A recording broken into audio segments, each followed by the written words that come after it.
ایک ہمارے ہاں یہ بہت بڑی نادانی پائی جاتی ہے، بہت بڑی نادانی ہے کہ بندہ گناہ اس وجہ سے کر رہا ہے کہ بندہ کہتا ہے جی کہ میں گناہ کرتا ہوں، اللہ تعالیٰ گناہوں کو معاف فرمانے والے ہیں، اللہ تعالیٰ بڑے غفور الرحیم ہے جی، اللہ تعالیٰ جو ہے نا معاف فرمانے والے ہیں۔ اس نظریے کو رکھتے ہوئے بندہ گناہ کرنا تو یہ بہت بڑی نادانی ہے جی۔ اس لیے نادانی ہے کہ اللہ تعالیٰ کی ذات غفور الرحیم ہے، اس میں کوئی شک نہیں، لا ریب اللہ تعالیٰ کی ذات معاف فرمانے والی ہے۔ لیکن یہ بھی ذہن میں رکھنا چاہیے نا کہ جو رب اتنا معاف فرمانے والا ہے، جو بخشش فرمانے والا ہے، جو توبہ کو قبول فرمانے والا ہے،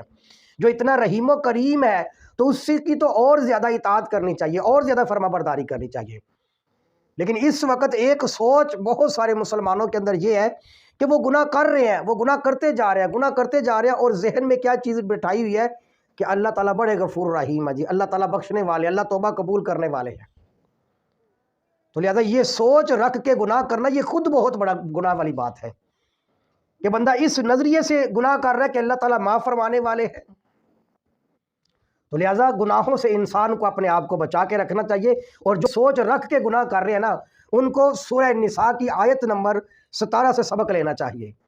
اس میں اللہ تبارک و تعالیٰ نے ارشاد فرمایا انما التوبۃ علی اللہ للذین یعملون السوء بجہالۃ، بے شک اللہ تبارک و تعالیٰ انہی لوگوں کی توبہ قبول فرماتے ہیں کہ جنہوں نے برے کام کیے ہیں، جنہوں نے گناہ والے عمل کیے ہیں بجہالۃ، لیکن گناہ کرتے ہیں نادانی کی وجہ سے، جہالت کی وجہ سے، ثم یتوبون من قریب، پھر وہ فوراً توبہ کرتے ہیں، فاولئک یتوب اللہ علیہم، اور اللہ تعالیٰ ان کی توبہ کو قبول فرما لیتے ہیں۔ تو اس آیت مبارکہ میں اللہ تبارک و تعالیٰ نے ارشاد فرمایا کہ توبہ ان لوگوں کی ہوتی ہے جنہوں نے عمل برے کیے ہیں بجہالۃ، نادانی کی وجہ سے، جہالت کی وجہ سے گناہ کیے، پھر اللہ کی بارگاہ میں توبہ کی تو اللہ تعالیٰ نے ان کی توبہ قبول فرمائی۔ تو یہاں ایک قید لگائی اللہ نے بجہالۃ،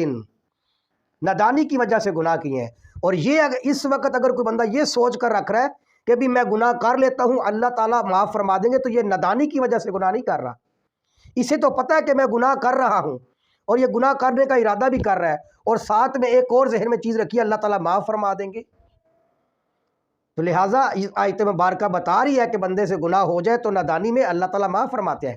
لیکن یہ سوچ رکھنی کہ اللہ معاف فرما دیں گے، میں گناہ کرتا جاتا ہوں، گناہ کرتا جاتا ہوں، یہ اہل ایمان کی سوچ نہیں ہو سکتی،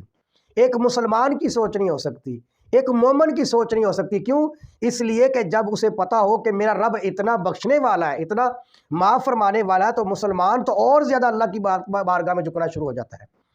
اللہ کے ساتھ اور زیادہ محبت پیدا ہو جاتی ہے، اللہ کی انسان اور زیادہ فرما برداری کرنا شروع ہو جاتا ہے۔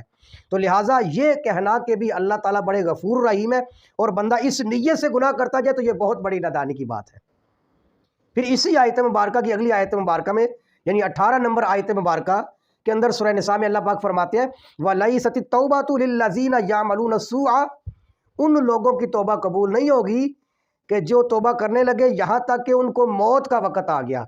تو کہنے لگے انی تبت الآن، کہ اللہ میں توبہ کرتا ہوں، تو اللہ کہتے ہیں اب کوئی توبہ کا وقت نہیں۔ اور پھر یہ سوچ رکھ کے کرنا کہ بھی اللہ معاف فرما دیں گے، میں گناہ کرتا جاتا ہوں، تو سوال یہ ہے کہ تمہیں اپنی زندگی کا کیسے پتہ کہ تمہارے پاس کتنی زندگی ہے؟ زندگی کے تو ایک لمحے کا، ایک سیکنڈ کا پتہ نہیں کب اللہ کی طرف سے حکم آ جائے۔ اس لیے اللہ نے اسی آیت میں فرمایا کہ جب موت کا وقت آتا ہے تو پھر یہ کہتا ہے انی تبت الآن، کہ میں اب توبہ کرتا ہوں، تو اللہ فرماتے ہیں کہ اب توبہ کا وقت نہیں رہا۔ تو لہٰذا یہ سوچ رکھ کے گناہ کرنا یہ بہت بڑی نادانی ہے، اور ایک اللہ تعالیٰ کی محبت جو ایک انسان کے ساتھ، اور اللہ تعالیٰ کی جو قدر و منزلت ایک انسان کے دل میں ہونی چاہیے، وہ اس بات کا تقاضا کرتی ہے کہ جب اسے پتہ چلے کہ اللہ تعالیٰ بڑا معاف فرمانے والے ہیں، تو مسلمان اور زیادہ اللہ کی بارگاہ میں جھکنا شروع ہو جاتا ہے، نہ کہ گناہوں کے اوپر جرأت ہو جاتی ہے۔ اللہ پاک ہمارے ایمان کی حفاظت فرمائے اور ہمیں گناہوں سے بچنے کی توفیق عطا فرمائے جی۔